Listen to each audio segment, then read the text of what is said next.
When we pick up a newspaper, we are looking for the maximum information content. So naturally, more surprising events make for better news. And in passing, as we read the news, you and I glance at some advertisements and the paper makes some money. Of course, the question a newspaper needs to ask is when to place an ad and where to place an ad. Which newspapers against which stories? Unfortunately, print newspapers just don't have that freedom.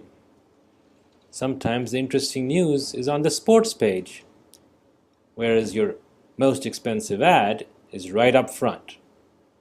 To understand how better advertising models, in particular online advertising, is related to information theory, let's first see what Shannon did with his concept of information being related to surprise.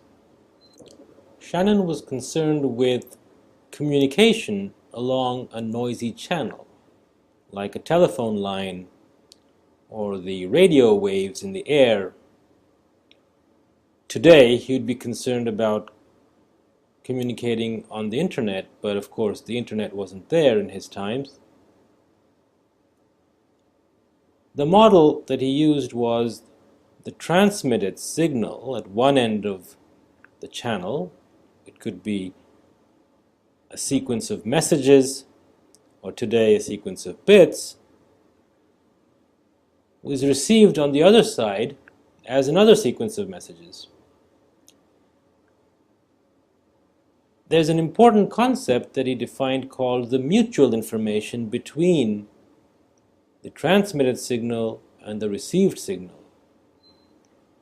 And the purpose of the channel, these days say a cell phone network or the internet, is to maximize the mutual information between what is transmitted and what is received. So obviously you really want to hear what your friend is saying at the other end of the line. Now let's model the advertising problem in the language of communication along a noisy channel. In the advertising context, we approach the newspaper or web pages with some intent and some degree of attention and interest.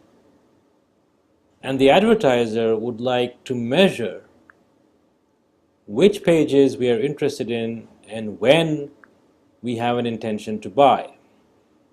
Unfortunately, for normal print or media advertising, the only signal available to an advertiser is the actual sales transactions at the end of a quarter, or the ad revenue that one spends, and an after-the-fact correlation of the two is all that one is really able to do. This is highly erroneous, and so the mutual information between our actual intent and attention and the lag measures which come much later of sales transactions or advertising revenue incurred